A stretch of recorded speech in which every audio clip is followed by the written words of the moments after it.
মনে রাখবেন, রাসূল সাল্লাল্লাহু আলাইহি সাল্লাম তিনি যে জীবদ্দশায় যে সমাজে এসেছিলেন, আপনার আমার মতো আহলে হাদিস সহিহ আকীদা সমৃদ্ধ এলাকা ছিল না।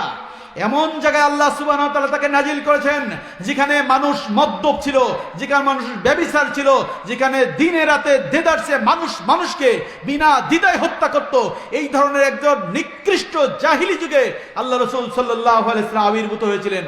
রাসূল সাল্লাল্লাহু আলাইহি সাল্লাম ওহীর এবং হেরার আলো নিয়ে, কোরআন এবং সুন্নাহ নিয়ে মানুষদেরকে দাওয়াতি কাজ করেছিলেন। আবু বকর, ওমর, ওসমান রাদিয়াল্লাহু তাআলা আনহু একের পর এক তারা দ্বীন এবং সুন্নাহ গ্রহণ করে নিয়েছিলেন।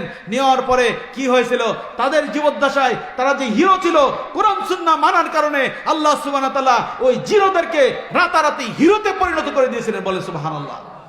আজও যদি মুসলিমরা কোরআন এবং সহিহ সুন্নাহ জানে এবং মানে, আজই যদি আপনি আপনার নিজ থেকে, এখন থেকে, এই মুহূর্ত থেকে আল্লাহর কাছে অঙ্গীকারবদ্ধ হয়ে আপনি চেষ্টা করেন বাকি জীবন কোরআন সুন্নাহ ছাড়া, আল্লাহর সন্তুষ্টি ছাড়া এক পাও সামনে যাবে না, একটা কত আমার মুখ দিয়ে বের হবে না, সেটাই হচ্ছে জীবনের সবচেয়ে সফলতা, সেটাই হচ্ছে কল্যাণ, সেটা হচ্ছে মঙ্গল।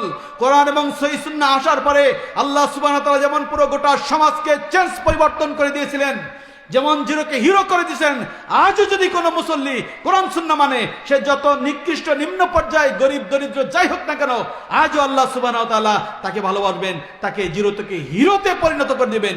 সম্ভব নাকি সম্ভব নয়? সবাই করবে না সমাজে।